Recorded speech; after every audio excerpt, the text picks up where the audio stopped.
Olá, o Viver e Empreender Podcast está no ar, eu sou Estela Jordi e hoje eu tenho o prazer em receber aqui no nosso estúdio a doutora Samantha Hernandes Nava, ela que é advogada criminalista, empreendedora. Doutora, que alegria te receber aqui, muito obrigada pela sua presença. Prazer é todo meu, eu que tenho que agradecer essa oportunidade de poder falar, levar informações, para pessoas. Sim, falar sobre direito criminal com foco em violência doméstica, que é um tema tão importante e que desde a pandemia a gente tem falado mais, né, doutora? Agora eu quero entender por que você escolheu esse caminho profissional. Então, acho que começou desde de cedo, assim. Eu sempre fui muito questionadora em casa, né? Então, eu acabei que fui fazer direito porque o meu pai, ele trabalha nessa área do direito, nessa parte criminal, funcionário público, e eu estava perdida, ele falou, e aí, por que você não faz direito? Você é uma cara de juíza, porque eu sempre fui muito questionadora, né? Como nós somos em 3 lá em casa, se o meu irmão mais velho falasse, não fui eu, o do meio falasse, não fui eu, e eu falasse, não fui eu, a culpa, independentemente de quem fez ou não, a culpa era da Samantha. Você tinha que se provar duplamente. Eu tinha que me provar. E aí eu ficava pensando, caramba, por quê, né? Porque se eles estão apresentando as mesmas provas, que é o poder da fala, por que comigo eu tenho que... Mas independente de qualquer coisa, São eu era dois culpada. homens? Dois homens mais velhos, eu sou a caçula. Pra quem acha que caçula é o protegidinha, não, lá em casa não era. Na sua casa, a lógica era oposta. Lá em casa a lógica era oposta. Então, muitas vezes eu levava a culpa sem ter a culpa. E eu ficava questionando. Você já tem esse senso de justiça, Já, então, aflorado. aflorado. A gente pode dizer isso. E eu ficava questionando e meu pai falava, não, porque é. Talvez o machismo fala um pouco mais alto nessas horas, né? Mas ok, tudo bem. Então, desde cedo, eu convivia com essa parte da justiça. E aí, além da justiça, eu ficava vendo, falei, caramba, o que passa na cabeça, né, do meu pai, da minha mãe, para achar que fui eu, sendo que não tem outros meios de provas ali. Aí eu ficava só pensando, e meu pai, quando eu cheguei na época da faculdade, ele falou, por que você não faz direito? Você é muito questionadora, tem uma cara de juíza. Ele não é advogado? Não, ele é funcionário público. E aí, eu acabei indo fazer direito por conta dessa indicação, do meu pai. Só que sem saber muito direito ainda. Aí fiz direito, me formei, e na época do TCC, eu tinha que o quê? Pegar um tema. Na época eu trabalhava no Tribunal de Justiça, segunda instância, no gabinete do desembargador. Aqui em São Paulo? Aqui em São Paulo.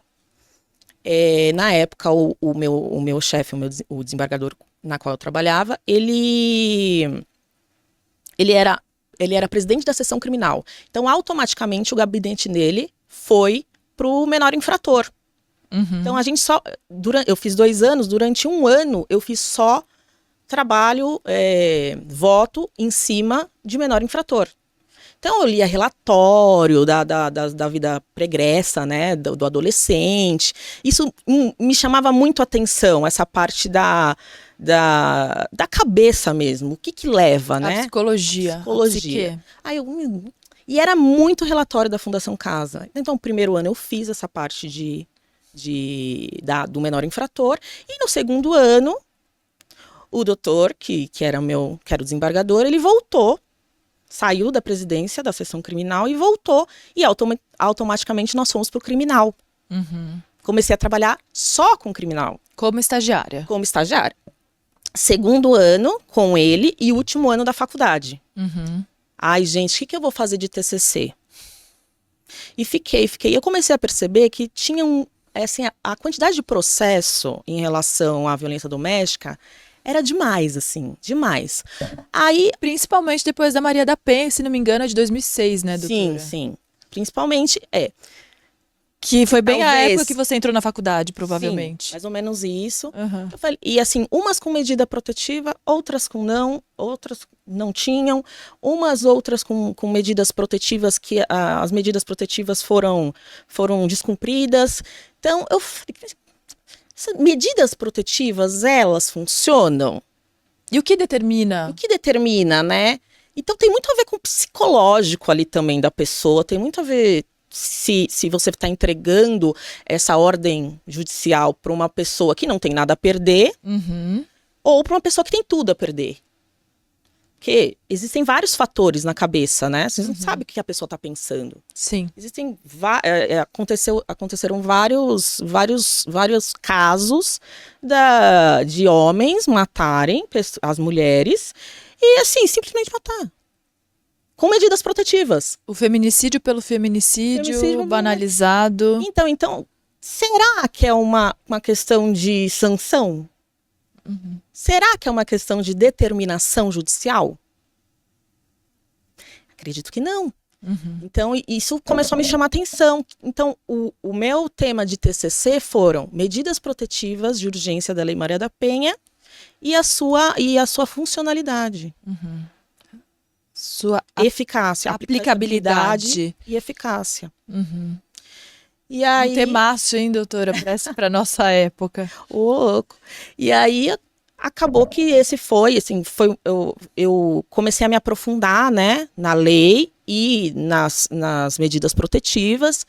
E a cada passo que eu dava, eu via uma coisa a mais. Cada passo que eu dava, eu via uma coisa a mais. Então isso mexe muito com o quê? Com a parte psicológica. Para quem que você está enviando essa determinação judicial?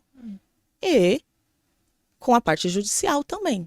E aí é um trabalho muito multidisciplinar. Muito. E complexo. Muito. E aí que entrou a neurociência na sua história? Foi. Você começou a estudar neurociência. Na verdade, eu comecei a estudar criminologia, Tá. que é o direito penal é a ciência do dever ser, que é a ciência da determinação legal.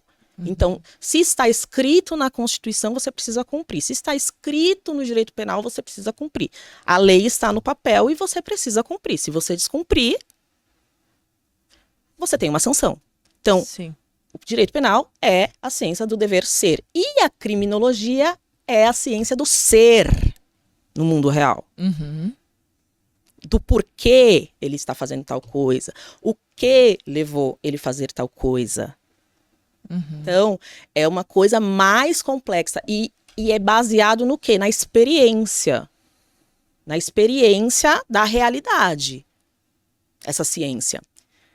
Então, existem vários fatores. Será mesmo que só porque a pessoa mora na comunidade ela vai para o mundo do crime? Existem pessoas da alta sociedade que foram para o mundo do crime. E crime é crime, gente. Classe social não indica, não determina. É crime, se de rapina ou não, se furto ou roubo ou de colarinho branco, é crime. Sim. Então, crime de colarinho branco acontece aonde? Nas altas esferas, nas na altas cúpula. esferas, na cúpula, na política. Em todo lugar que a gente acha que não, acontece. Acontece. Acontece alguma coisa ali por trás. Então, crime é crime. Então, por que a pessoa que mora na comunidade, ela é rotulada como criminoso? Sim. E a pessoa que é da alta sociedade, não. Porque ela consegue comprar, né? Enquanto a pessoa da comunidade não consegue. Então, isso foi mexendo muito com a minha cabeça. E eu fui estudar a parte de criminologia. E neurociência. E neurociência foi depois. Quando eu comecei a estudar criminologia, eu tinha alguns professores que citavam a neurociência. E eu falei, gente, será que é patológico? Será que não é? E essa parte da neurociência, ela divide o cérebro, né, em três. Para quem não sabe, o cérebro é dividido em três. Tem a parte do límbico, que é a parte das emoções. Tem a parte aqui do córtex pré-frontal. Exatamente. Que é a parte que a gente, né, que a gente é a nossa consciência. E lá o reptiliano, que é a nossa inconsciência, a coisa que a gente faz no automático, por instinto. Então, falei, caramba, que loucura, né? Tanto é que, por exemplo, se a gente for falar aqui, o cérebro de um psicopata, ele é igual ao nosso? Não, ele é inativo em algumas partes, né? Então, isso é uma... E aí, por ser inativo, ele tem que responder igual a nós? Olha só, entendeu? É complicado. Você fala, nossa, a gente não tem resposta para tudo. E aí eu comecei a estudar criminologia, perceber algumas coisas e perceber que eu consigo entender ambos os lados Uhum. e ser uma pessoa justa para ambos os lados. Uhum. Porque assim, por exemplo, as pessoas elas falam, ai, apanhou do marido. Só que aí a mulher vai lá, faz o boletim de ocorrência, a mulher tem sim o poder da fala, porque como diz a Maria da Penha, a Lei Maria da Penha não é para punir homens, e sim para proteger mulheres. Uhum. Sim. Então, Tem uma sutileza aí nessa colocação. exatamente. Aí o que a mulher faz? Muitas mulheres fazem, gente. Desculpa, mas muitas mulheres fazem, já peguei muito disso. Utiliza a Lei Maria da Penha a seu favor quando não acontece nenhum tipo de violência doméstica. Para manipular as pessoas, para manipular o parceiro. Ah, você vai sair de casa? Então eu vou falar que você me bateu. Ou que você é tóxico, que você é manipulador, que você... E aí o homem fica em qual posição? Uhum. Você entende? A cabeça do ser humano é muito complicada. Uhum. E aí, ó, até você provar que nariz de porco não é tomada, Leva um tempo. leva um tempo, a pessoa já é rotulada de violento, e não, né? Então, é complicado você mexer com vidas. Sim. E existem todos os tipos de pessoas. Todos os tipos de pessoas. As pessoas que sim utilizam a lei a favor delas porque elas precisam, e as pessoas que não. As que elas utilizam a lei para prejudicar terceiros. Você já teve algum cliente que você descobriu que depois manipulou a situação? Já. E o que você fez? No meio do processo, eu já tinha reparado. Como eu estava trabalhando a favor dele, eu não posso fazer muita coisa, mas a gente dá um toque aqui, um toque ali, olha, tal coisa, assim, assado. Não é legal. Será que foi isso mesmo? Me conta a verdade. Uhum. Normal, eu tenho como é que fala?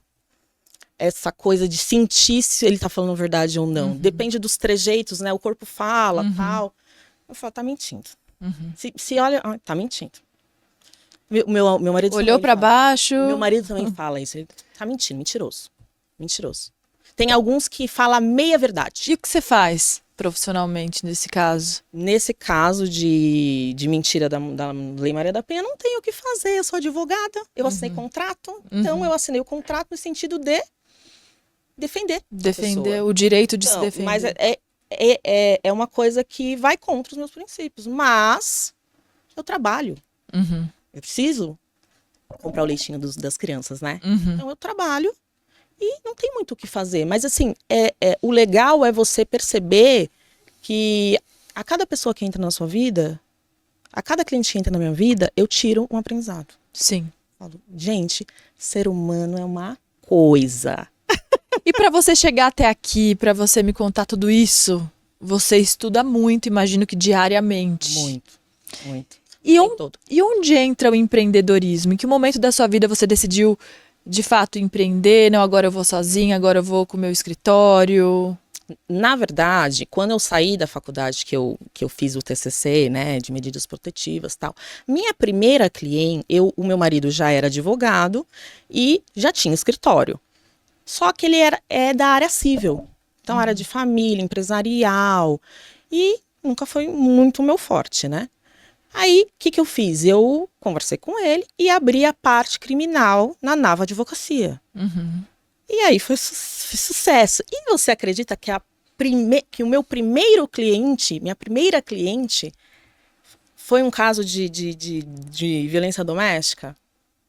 Você atrai, né, doutora? Exatamente. E no final, a cabeça atrai, né? E no final, a cabeça atrai. Eu percebi que os dois tinham uma coisa chamada vítima. Você já ouviu falar de algumas vítimas? Existem vários tipos de vítima. Uhum. Eles eram a vítima provocadora. Um provocava o outro. Sim. E torcia para que um não surtasse antes do outro. Isso tem tudo a ver com neurose, né? Que se retroalimenta ali no relacionamento. Então, isso é tão verdade que quando ela me procurou, inclusive ela era uma mulher transexual, olha que diferente.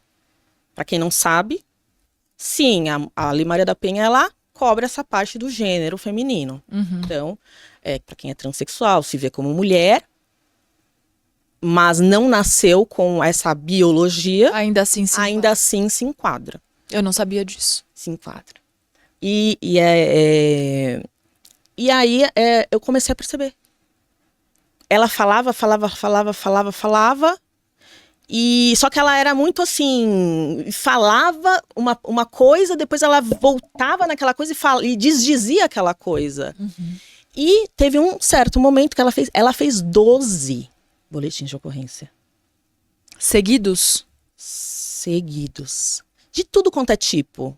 De furto, de roubo, de violência, de violência física, de psicológica, de tudo quanto é tipo. Ou seja, ela queria prejudicar o parceiro, de fato. Aquilo Quando era ela notório. me procurou, ela já tinha esses 12 Uhum. boletins de ocorrência. E aí eu comecei a estudar tal. E ela me procura por quê? Porque o parceiro foi preso. Preso como? Em flagrante. Uhum. Diz que foi preso em flagrante. O BO estava lá, né? O inquérito policial estava para comprovar que ele foi pego com uma faca na mão, ameaçando ela. Uhum. Só que não aconteceu nada. Mas Ela forjou a situação. talvez tenha forjado. Uhum. Eu não vou dar certeza, mas sim. E você ali como advogada dela, que aí, difícil essa situação. no começo, eu falei, caramba, né, gente, 12? Você fala, que injustiça de porcaria é essa, né, pra não falar outra coisa. Uhum. Que justiça de porcaria é É essa? nosso primeiro impacto, o primeiro sentimento que você tem diante de uma injustiça, né? Ou suposta injustiça. Daí você percebe que existem sempre 3 verdades. A sua verdade, a minha verdade e a verdade. Né? Uhum. As pessoas, elas costumam falar a verdade que lhes convém. Uhum.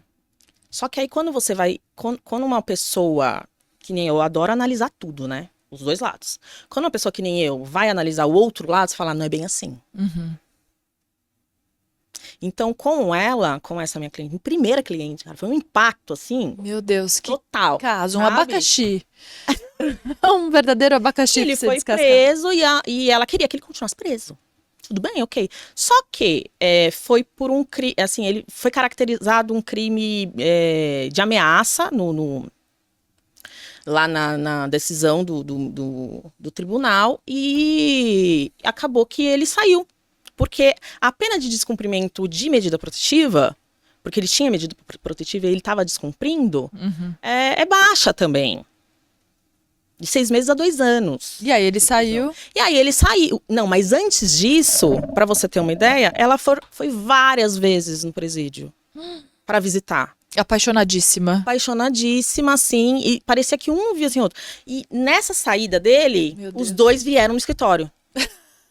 E aí você, como advogada, sou palhaço ou advogada? Exatamente. Aí meu marido também estava junto, ele também tem todo esse jeito, né, com as pessoas. Eu falei, vamos participar comigo, né? Vamos ver o que a gente consegue fazer. Nitidamente, um provocava o outro, vítima provocadora de lá, vítima provocadora daqui, e depois não aguentava o surto de qualquer lado. Se fosse dela, ele não aguentava, se fosse dele, ela não aguentava. Desafiador. Desafiador total. Total. E aí, do nada, tudo bem, saiu, de novo fez boletim de ocorrência, fez o 13º boletim de ocorrência quando ele saiu, Uhum. de ameaça. E aí, depois, ela simplesmente saiu do Brasil e ficou por isso mesmo. Então, você percebe que é uma coisa que talvez há uma coisa de autoafirmação. Eu posso. Uhum. Você não me desafia não porque eu posso? Eu tenho direito. E utilizando a lei para isso, o que é muito Exatamente. grave, porque a gente não fala, né? Mas usa o tempo do juiz, o dinheiro público, entra nessa coisa litigiosa da briga, que é o que se evita hoje no judiciário, né, doutora? É um contrassenso muito grande. Muito, muito. Essa é uma história muito saborosa, um grande desafio. Mas pegando esse gancho, qual foi o maior desafio da sua vida profissional até aqui? Existe esse momento? Desafio. Existe. Foi um caso que acabou há pouco. Ele ficou 7 anos na justiça. Foi um caso que também era violência doméstica. E sim, a menina estava mentindo. E eu peguei o agressor para defender. Uhum. E aí foi 7 anos. 7 anos na justiça, só que ele tava respondendo em liberdade, né? Então, ele era um menino do bem e tal, um menino mesmo, tinha 20 anos. E estava sendo acusado de lesão corporal. E lesão corporal é estupro. Meu Deus. Tá? Só que existem vários fatores para você entrar com uma denúncia dessa, né? Precisa ter o laudo pericial para ver se houve estupro mesmo, para ver se teve conjunção carnal, se não teve, né? Então é bem complicado. Então demorou muito esse processo. E foi um dos processos que mais me deixaram um frio na barriga, assim, sabe? Fala, caramba, eu tô vendo que ele não fez nada. Se ele fez, não foi uma coisa tão grave. E ele tava, assim, por um triz de não responder 15 anos dentro da prisão. E o que se faz com o estuprador lá dentro? Esse é um ponto estuprado também. Ou morto, né? Ou morto. Não, a convicção é que se você é estuprador pedófilo, você vai ser estuprado. Se você é estuprador, você vai ser estuprado. Então você recebe a mesma moeda que você entregou para mulheres, que você estuprou, vai acontecer com você. É a lei da atração, entendeu? Sim. É a lei do... O mundo é redondo, do retorno. Exatamente. E aí esse caso, ele pegou de uma forma, porque assim, o meu marido também ficou, né? E ele falava pro meu irmão, mas ele colocava mais medo, assim, na pessoa, sabe? Eu falei, meu, você não entende nada de criminal. Por que você tá aqui?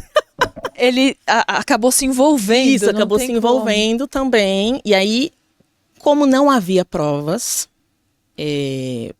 como que funciona a Lei Maria da Penha? Você pede medidas protetivas, aí você entra com processo, se você quiser, dependendo do processo, dependendo do tipo penal. Ameaça, você entra com representação. Se você não entrar com representação em 6 meses, ele é decadenciado, você não pode mais entrar com processo. Então, só fica vigorando a medida protetiva. Só que a medida protetiva não é ad eterno, não é? Ai, mas tem um prazo, né? Não tem prazo também. Ai, a mulher tem o poder da fala. É só ela falar que todo mundo vai acreditar. Em primeiro momento é assim. Num primeiro momento é assim, porque como mesmo, acabei de dizer, Maria da Penha disse que a Lei Maria da Penha não era para proteger mulheres e não para prejudicar homens. Atacar homens. Entendeu? Então, a primeiro momento, para evitar o feminicídio, para evitar uma coisa pior, você pede as medidas protetivas já direto na delegacia. E em 48 horas, a lei diz em 48 horas, e até às vezes antes, o juiz precisa determinar. Então, é engraçado. Você acaba...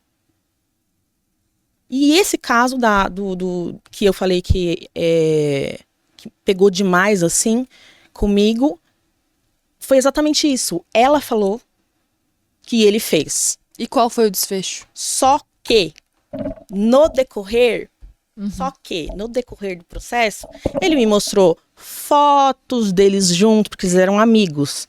Fotos deles juntos em festa, depois do ocorrido, que estava publicado, Copa do Mundo junto, e ela falava de nos pé anos junto. posteriores. Exatamente. E ela falava de pé junto que tinha medo dele. Tinha medo. Você vai chegar perto do seu agressor? De jeito algum. Então. E aí eu comecei, essa história tá mal contada. Porque assim, na parte do inquérito policial, ela diz uma coisa. Na parte da instrução, que é a parte do processo mesmo, ela diz outra coisa. Então eu fui pegando essas divergência e fui montando a minha tese. Primeira instância eu ganhei. Ele foi absolvido. Achei que o Ministério Público, por quê? Pela fragilidade de provas. Por quê? O laudo pericial não deu nada. Não deu nada. Não deu que ela teve conjunção carnal. Não deu nada. E ela não tinha outras provas. Era a palavra dela contra dele. Era a palavra dela contra dele. E além disso, eu tinha a minha parte tinha provas que ela ainda mantinha contato com ele. Inclusive áudios e tal. A minha dica, gente, para as pessoas que estão sofrendo isso. Gravem. Tenham maior número de provas contra. Porque não é só a mulher que sofre violência doméstica. O homem também sofre violência doméstica. É óbvio que ele não vai ser defendido pela Lei Maria da Penha, mas existem outros meios no direito penal que ele pode, sim, ter uma medida protetiva, entre aspas, contra a mulher. Contra ameaça, contra manipulação, stalkeamento. Sim, tudo isso. Só que não é pela Lei Maria da Penha, é pelo Código de Processo Penal. Então, a minha dica é essa. Gravem, guarde tudo que vocês possam, que possa ser importante para provar a sua inocência. Para o juiz entender. Para o juiz entender que aquilo ali não aconteceu, que aquilo ali é prometido. E depois, sabe o que vocês fazem? Entrem com uma ação contra a mulher de denunciação caluniosa. Porque além de prejudicar terceiros, eles prejudicam o quê? O próprio judiciário. Sim. Que pilhas e pilhas de processos, você está se preocupando com um processo que não existe? Poderia estar investindo tempo em outros denunciação caluniosa, indenização, e é isso. Já aconteceu comigo. Deu provar que não aconteceu, nesse caso que eu tô te falando, e nós entramos. Ela teve que pagar a indenização. Claro, pro judiciário. Porque ele sofreu que nem um doido. Ele sofreu durante 7 anos da vida dele, achando que a qualquer momento ia sair uma decisão falando: você está preso, mandado de prisão tá aqui. Imagina a cabeça desse rapaz. E ele tinha família, a esposa estava grávida. E aí foi para a segunda instância. O Ministério Público apelou. E eu peguei um procurador que fez a sustentação oral, porque eu fiz questão de fazer a sustentação oral, que ele era muito bom. Só que o que acontece? Ele pegou só a parte dela. A verdade tem quantos lados? Tem 2 lados. 2 lados e a verdade. Então, ele só falou da parte dela. Então, eu peguei muito essa parte na minha sustentação oral. Ele falava, eu estava anotando e tal. Falei, então, como bem diz o doutor, diz tal coisa, só que esqueceu de mencionar tal coisa. Você acha que falta educação e informação neste sentido para a sociedade, para as pessoas tomarem cuidado antes de entrarem com qualquer BO, com qualquer processo, antes também de agirem, de ameaçarem, enfim? E quais seriam os meios de acesso a essa informação? Eu acredito que... De onde tem que vir essa informação? De mim. Aqui, doutora Samantha Hernandes Nava, que vos fala. No caso, eu acho que falta sim educação e um pouco de interesse também, sabe? As pessoas, elas não gostam de estudar. Elas gostam de fazer o seguinte... De fazer barulho. Exatamente. De pincelar, dependendo da mídia que você assiste, assisto do SBT, assisto tal, assisto... Dependendo da mídia, a gente sabe que existe ali um viés político, né? E aí você pincela aquela verdade, pincela a outra verdade, só que não analisa o todo e faz a sua própria verdade. Então falta um pouco de interesse de saber o todo, analisar o todo. Quanto mais fontes, melhor. O porquê que aconteceu, o que levou a essa reação. Mas ela gritou com ela, uma louca. Ela gritou comigo. Mas por que ela gritou? Será que você não provocou? Então falta um pouco de interesse, um pouco muito de educação, um pouco muito de vontade das pessoas, né?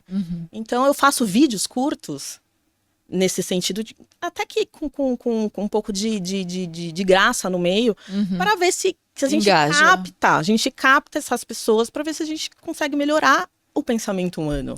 Que tipo de seguidor você tem atraído com esses vídeos, doutora? Todo tipo de seguidor. Todo tipo. Mulheres, homens.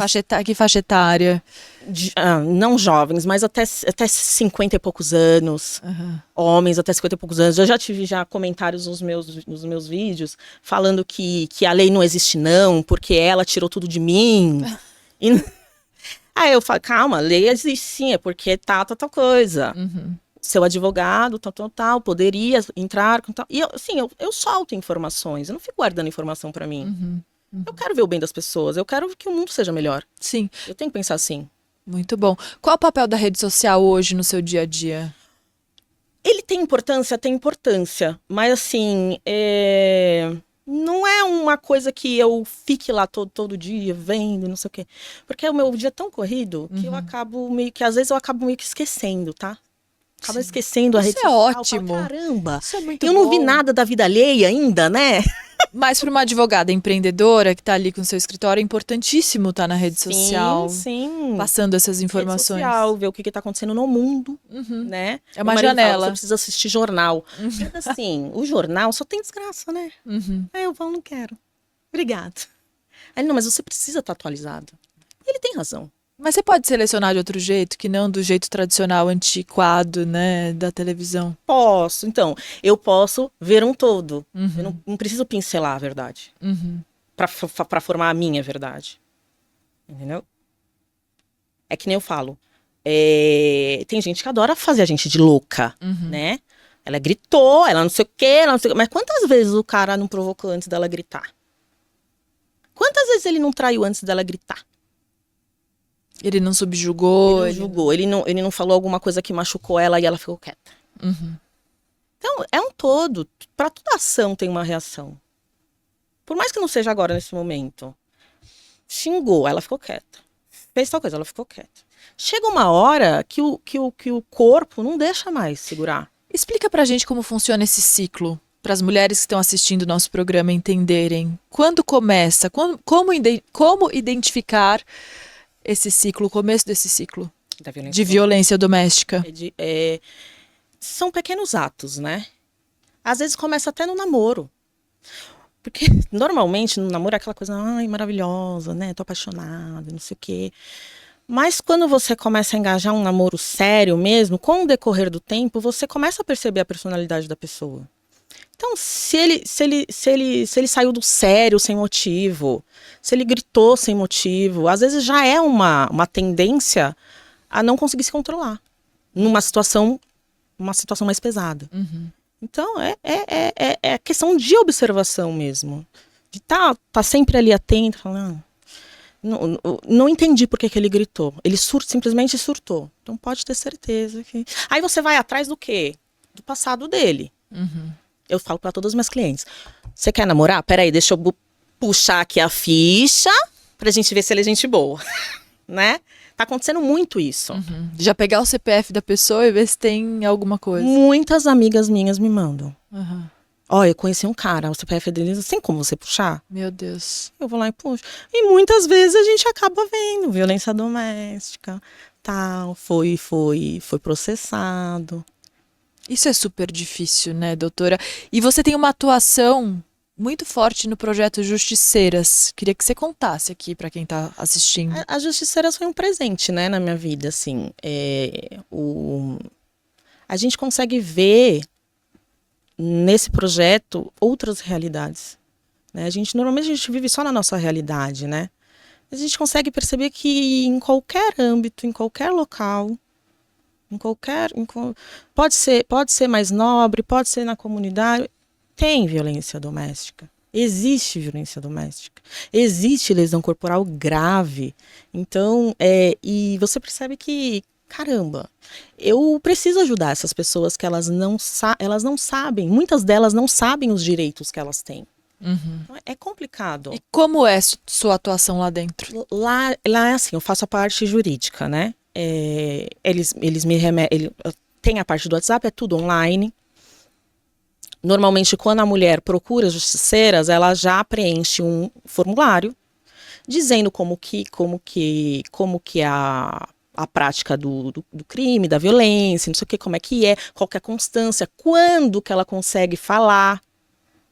Isso é importante, né? Falar com quem? Falar com alguém das justiceiras para fazer uma consulta, tudo gratuito, tá? Então, essa parte de horário, né? Tem que prestar atenção no horário. Você não vai chamar a pessoa no horário que ela tá do lado do agressor. Sim. Então, já tem todo esse formulário pra gente saber o que acontece, mais ou menos, pra gente não ficar revitimizando também. Perguntando muito, sabe? Porque às vezes não dá tempo. Eu tive algumas consultas que a mulher falava assim, calma aí, calma que ele tá chegando. Deve ser recorrente isso. Super recorrente. E aí a gente tem que ficar quieto. tem que ter essa sensibilidade? Ai, é difícil, é bem difícil. Tem algumas que param de falar, você fica, ai gente, o que será que aconteceu? Será que aconteceu? E depois volta a falar.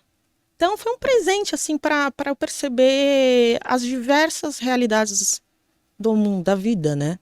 Falar, ai não, a violência doméstica, tem a ver sim com a estratificação social. Não, ela não tem a ver. Não existe isso. Tem a ver com o psicológico. O psicológico da pessoa, o que ela aprendeu na infância, qual que foi a base da infância dela. Não estou generalizando, existem muitas pessoas que foram criadas em locais violentos e são sucesso hoje. Mas a tendência é para que não. Por que existe violência doméstica? Às vezes o homem que bateu hoje viu o pai batendo na mãe no passado. Na cabeça dele aquilo é certo. Aquilo é certo. O cérebro dele não foi lapidado. E não é só a parte física, né, doutora? Não, fica mais a parte psicológica, né? Porque o roxo vai sair. Mas e os traumas que você fica lembrando? Você tem que fazer... É uma terapia constante com você mesma, né? Não, eu sou forte. E a parte psicológica, nesse caso, quando eu fiz a pós em criminologia e psicologia forense, ela me ajuda muito para eu conseguir trazer essa mulher de volta. Esse resgate feminino. Para ela se perceber mulher. Porque elas não... porque eu não sei fazer nada, porque... Gente, se você começar a falar que você não sabe, você não vai saber mesmo. O seu pior sabotador é você mesmo. Sim. Esse seu trabalho ele é bastante pesado do ponto de vista psicológico, né, doutora? Como é que você se cuida como profissional? Eu gosto de falar sobre isso nesse programa Viver e Empreender. Gosto de falar que não são flores, né? Qualquer empreendimento, qualquer empresa que você venha abrir, você precisa se cuidar. Muito tempo. Como é que a Samantha faz no dia a dia, então, para equilibrar, para girar os pratinhos, para ter seu papel em casa com seu marido e enfim? A vida tem 3 pilares, né? A mente, o espírito e o físico. E ela tem que estar em constante equilíbrio, né? Então, o que eu faço para tirar esse peso? Academia. Né? E assim, ler muito e ter muitos pensamentos que não sejam negativos. Tentar, pelo menos. Às vezes a gente acorda, nossa, não acredito, já acordei e já tropecei. E de onde já vai vem? Já vai ser, o dia não vai ser legal. Não faça isso. Você só tropeçou. Você pode fazer o seu dia bom. Então eu procuro, como se diz, moldar a minha mente para manter esse positivismo, esse otimismo dentro do meu dia a dia. Não sei como eu consigo, mas é uma coisa de prática, né? A neurociência fala, quanto mais você pratica, mais você faz no automático. Treino é tudo. Treino é tudo, exatamente. Então, eu já sofri muito com síndrome do pânico no passado. Então, foi um momento difícil para mim. E eu demorei muito para saber o porquê daquilo. E aí, com o tempo, com a maturidade, eu fui percebendo o porquê que eu tinha aquilo, né? Que eu achava que eu ia morrer. Maturidade e informação. E só no trânsito, gente. Quantas vezes meu marido não foi lá me pegar... Dirigindo na marginal. Dá o gatilho, né? Isso. E aí, comecei a perceber que a vida não era só estudo. Que às vezes eu fico bitolada no estudo. Não, eu preciso também descarregar esse fardo que fica, né? Na gente, porque essa a pessoa cobrança. descarrega em você. A pessoa descarrega em você. Querendo ou não, é um descarrego em cima de você. Total. Por mais que você pense que, eu sei lidar com isso. Não, o corpo fala, o corpo é uma coisa, absorve, sei lá. Então, eu comecei já a cuidar dessa parte mais do corpo físico, da alimentação. Aí começou a melhorar a parte... Faz muito tempo que eu não tenho nenhuma crise de síndrome do pânico, por exemplo. Olha só que bom. Talvez a maturidade, as crises que eu tenho, me trouxe, falei, não, eu preciso me cuidar. Não é só estudo, não é só trabalho. Porque a gente fica nessa parte, né? Meu profissional. Então bem, seu profissional, ele vai sair. Mas e sua saúde?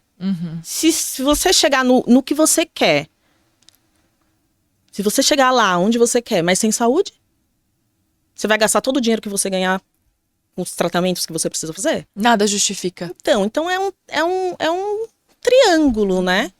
E o que te inspira, doutora, hoje? As pessoas. De que maneira? Todas as pessoas me inspiram, né? Eu acho que essa parte de você das pessoas serem iguais por fora, no sentido 2 olhos, uma boca, um nariz, e tão diferentes por dentro.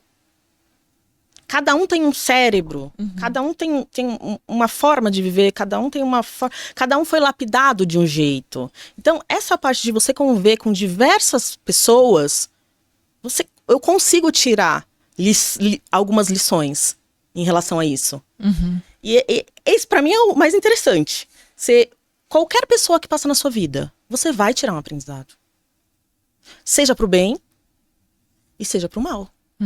Falar, não vou fazer isso porque isso daí tá errado. Você começa a construir as suas convicções. Então, as mentes humanas, elas me inspiram.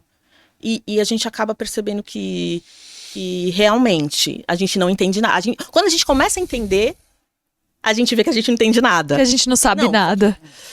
É o que eu tava comentando com você antes da gente começar aqui. O cérebro de um psicopata, por exemplo. O cérebro, ele é dividido em 3. O límbico, o córtex e o reptiliano. Ok. No psicopata, a parte do límbico funciona normalmente. Eu não vou falar que ela não funciona. Ela funciona em partes. Em alguns momentos. E ela não ativa em partes. Existem estudos para isso, enfim. Já analisaram tantos cérebros de gente. E isso, a psicopatia, ela é patológica ou ela é adquirida durante o tempo, por conta da sua educação? Da sociedade, dos estímulos externos. Do ambiente onde você vive, das suas companhias. Existem os 2 fatores. Sim, existe a plasticidade neural que se constrói a partir das relações. Exatamente. E das pessoas que você escolhe que dizem conviver. Que você se você conviver com 7 pessoas, a sua referência vai ser aquelas 7 pessoas. Se você conviver com 7 pessoas drogadas, não tô generalizando, mas é bem possível que você vire a 8ª. Se você, a máxima, né? Se você conviver com 7 pessoas da alta, de que tenham sucesso, que te tragam alguma coisa, você também vai ser uma pessoa, no caso, bem parecida ali com as pessoas que você convive. Doutora, agora conhecendo bastante sobre o cérebro humano, sendo exatamente quem você é, o que você diria para você mesma ali no comecinho, na faculdade, quando você não sabia o que fazer? Você faria a mesma coisa? Do jeito que você fez? Eu acho que não. Sério? Eu acho que não. Eu fiz direito, né? E depois eu fiz essa parte psicológica. Eu acredito que se eu soubesse, porque no decorrer da minha carreira, eu acabei fazendo aquele teste de vocacional. E aí deu 100% psicologia. Foi aí que eu já me entreguei, entendeu? Falei, é isso mesmo. Só que, como eu já estou na caminhada do direito, eu não posso voltar atrás. Você vai combinar, você já está combinando muito bem. O que acontece? Eu tô tentando fazer essa parte se conectar com a parte do direito. E isso me ajuda demais. Então, se eu pudesse voltar atrás, provavelmente eu faria psicologia antes, para depois fazer direito. Certo. Enfim, é isso. Mas esse projeto Justiceiras veio então a calhar, no momento que você consegue combinar e trabalhar muito bem esses 2 lados. Mais ou menos porque como na Justiceira existem vários âmbitos, né? A parte jurídica, a parte psicológica, que é feita por psicólogos, né? Especialistas. E a parte social também, enfim, é uma rede, né? É uma rede coberta por todos os cantos. Então, eu não posso, por exemplo, invadir a seara alheia. Invadir a parte da psicologia. Eu até perguntei quando comecei a participar. Falei, eu posso? Não, você não pode invadir. Tá bom, então. Mas assim, talvez isso me ajude com a sensibilidade de de perceber o problema da pessoa, de falar como ela pode proceder, se ela não quer. Porque depende da mulher, ela não quer. Como que a mulher vai? Quando? Eu costumo dizer que coragem. Mas se ela procurou um projeto como o de vocês, alguma coisa ela quer. Sim, mas existem mulheres que não querem dar continuidade. Entendi. Quando elas percebem que elas estão ali naquele meio e que a polícia pode chegar a qualquer momento. Por exemplo, cárcere privado, que existe vários casos, já peguei vários casos. Vamos mandar a polícia? Vamos mandar a polícia. Então, quando ela percebe que a polícia vai, ela já fica com medo. Não quero mais não, não quero mais não. Porque o medo vem à tona e atropela tudo, enfim, a coragem vai lá para baixo. Então é complicado, porque quer, mas não quer. É bem ambíguo, sabe? E aí eu tento mostrar os caminhos. Você tem 3 caminhos. Pode fazer isso, você pode continuar sofrendo, ou você pode sair. Mas para onde eu vou? Existem vários locais sociais que o Estado remete, né? Longe de qualquer coisa. São locais que acolhem mulheres em estado de violência doméstica e ninguém sabe onde é. São abrigos, né? E nesses abrigos eles vão moldando ali, tem a parte psicológica, eles vão remetendo para a parte de mercado de trabalho. Então é um trabalho bem, sabe? Mas sim, existe. Mas para onde que eu vou? Para o abrigo. Se você realmente quer sair desse ciclo, existem meios para você sair desse ciclo. Tem muitos filmes que mostram isso, filmes brasileiros, filmes estrangeiros também. E haja habilidade, hein, doutora, para você conseguir ter jogo de cintura, convencer uma vítima como essa a se retirar de uma situação tão indigna, né? É uma situação muito difícil. Como você se define como profissional? Além de muito sensível, estudiosa, que eu posso dizer? Aí você pegou pesado, né? Eu pego pesado aqui. Você pegou pesado, né? Eu acho que eu sou uma pessoa determinada a ajudar as pessoas, levar informação. Independente se eu faço isso como profissional ou não, né? A parte financeira não tem nada a ver com a parte financeira. Eu gosto de ajudar as pessoas. É como se fosse uma missão. Eu estudo e eu levo a informação. Então eu quero ser, assim, referência. Doutora Samantha. Eu quero ser referência. Eu quero que as pessoas lembrem de mim, que nem eu falei, cada pessoa que entra na sua vida. Você vai tirar um aprendizado, você vai tirar uma lição. Então eu quero que as pessoas lembrem de mim como uma pessoa que ajudou elas a saírem daquele buraco e se refazerem. Entendeu? Então é a coisa de ajudar mesmo. De fazer a diferença. Isso, fazer a diferença. E ver melhoras no mundo. Porque hoje tá difícil, né? Hoje não temos tolerância. Tudo que a gente fala tá errado. Tudo, assim, existem coisas que a gente fala que não tem nada a ver com o lado do preconceito, mas eles colocam de um modo como se você fosse preconceituoso. Já te rotulam. É isso que acontece no crime, é por isso que tem tanto crime também. Então, é complicado. Eu quero que as pessoas lembrem de mim como uma pessoa amiga, do bem. Foi a doutora Samantha que me ajudou. Muito bom. E que conselho você dá para quem está no começo da carreira, doutora? Criminal, claro, a sua área. Mulheres, gente. Esse recorte é ótimo. A área criminal é bem complicada. Assim, é bem, vamos dizer assim, preconceituosa em relação à mulher. Porque esse âmbito é mais masculino. Não tem o que falar. Você vai numa delegacia, é só homem. E o que o homem faz para se sobressair em cima de você? Ele quer o quê? Já teve alguns casos, né, que eu tive que fazer diligência na delegacia, que o delegado quis ser ou arrogante, ou soberba, e sim, eu não sou desse jeito. Ele começou a querer falar, senta ali. Eu falei, não sento, eu sento se eu quiser. E se eu quiser também chamo as prerrogativas da OAB, porque eu tenho direito. Então você saber se portar e estar em constante estudo, porque o saber, ele não te humilha. Ele só te leva pra frente. Sim. Você tá sempre em aprendizado. Você está sempre bem informada sobre os seus direitos, sobre os direitos da advogada, sobre os direitos de tudo. Do seu cliente. Porque normalmente, às vezes, né? Às vezes você tá lá como advogado da parte ré e você já é rotulado. Ai, tá defendendo bandido. Gente, calma.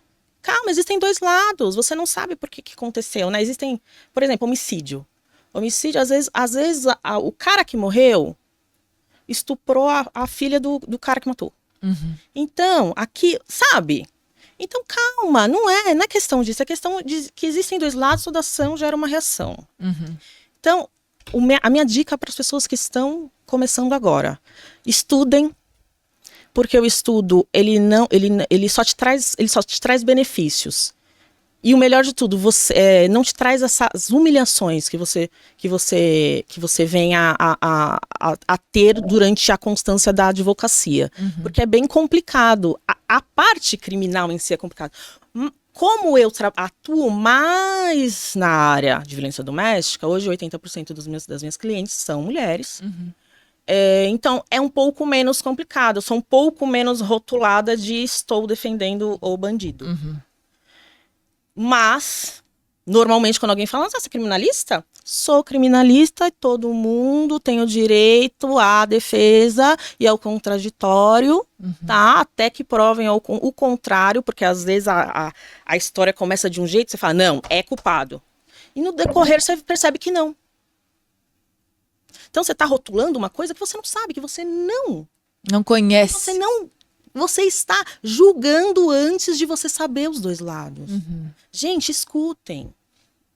Escutem. Não pincela. A gente tem costume de pincelar a verdade aqui. Pincelar a verdade aqui, fazer nossa própria verdade e achar que tá certo. Gente, principalmente na parte política. É uma discussão, né? Eu odeio discutir política. Né? Mas é uma discussão que eu fico só observando. Falo, caramba. Será que essa pessoa lá não sabe disso? Será que essa pessoa também não sabe disso? E qual a referência dela? Qual a referência dela? Onde ela quer chegar? Por que ela tá falando isso? A minha cabeça é muito louca. Doutora, uma mensagem final aqui para os nossos telespectadores, por favor.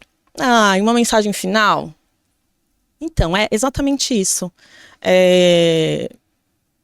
Mundo, estudem. Tentem ser melhores a cada dia. Tentem ter informações para fazer a coisa certa. Porque, por exemplo, você vai no judiciário, tem o juiz. Desculpa, mas eu vou falar, tá? Eu já trabalhei na segunda instância. O juiz que eu trabalhava, o desembargador, ele lia tudo. Era nitidamente dava para ver que ele lia tudo. Porque ele tinha uma lógica nas decisões dele. Nas sentenças. Você percebia que ele via. Era a segunda instância. Normalmente a gente só mexia com apelação, né? Só recurso. Então você percebia que ele tinha uma lógica na cabeça e ele fundamentava super bem. Mas não são todos assim. A maioria das pessoas que elas fazem concurso para ser juiz, você tá julgando vidas ali, gente. Olham só o recorte. Olha só, você pega assim, pincelar que eu não vou ler. Já teve vários casos de advogado colocar lá receita de bolo. E o cara julgar mesmo assim. Então, nitidamente, o juiz não lê. Então, pessoas, vocês estão numa posição que é para fazer o bem, faça a sua parte direito. Né? Porque é complicado. Você fala, cara, não tem justiça? Cara, eu tô falando isso, eles não mencionaram isso? Absurdo. É um absurdo, porque são vidas. Ninguém está imune de cometer crimes. Você pode estar num dia péssimo, tropeçou na cama, bateu a canela na quina. E no caso das mulheres pode estar de TPM, que também é um agravante. Também. E aí, simplesmente, não tô no meu normal hoje, vem me encher o saco. Deu logo um tapa, lesão corporal, a pessoa bate a cabeça e não era isso que eu queria. Mas você vai responder. Então ninguém tá imune. Existem dias e dias. Você fala muito sobre isso na sua rede social. Gostaria que você deixasse aqui, doutora, por favor, suas redes sociais. Minhas redes sociais é Samanta, @Samanta, com TA normal. Hernandes com 2 N's, Nava. Hernandes com H, importante dizer. Hernandes com H e 2 N's, Nava. Isso, Instagram. Instagram. Muito bom, doutor. E quem quiser me procurar, Nava Advocacia. E tá lá, inclusive lá na minha bio tem o meu contato, é só clicar no linkzinho, tal. Então a minha mensagem de hoje é essa: procurem saber os 2 lados antes de julgar. É isso, doutor. Não julgue antes de saber. Não julgue antes de saber. É bem difícil isso. Você está julgando vidas. Você pode estar sendo o quê? Leviana, injusta. Injusta. A maior parte das coisas são injustas, né? Porque não tem uma análise de um todo. Eu costumo fazer isso. Para ser melhor, passar informações melhores, eu costumo analisar um todo antes de falar. Que você fica pensando, você está falando isso, mas você sabe disso? E você sabe disso? Então, informe-se, né, doutor? Informe-se, vá lá, vá no Procure Google, podcasts Google. como o nosso, né, e vamos procurar mais conhecimento. Doutora, muito obrigada pela sua presença aqui no Viver e Empreender TV, que você volte mais vezes pra gente conversar, tem muita pauta pra gente colocar na mesa. Não, achei que Tudo que é bom acaba, mas você volta logo, né, doutora? Se você me convidar. Já tá convidadíssima. Samantha Hernandes Nava é o nome dela. O Viver e Empreender Podcast fica por aqui. Muito obrigada pela sua companhia e audiência. E até a próxima. Tchau.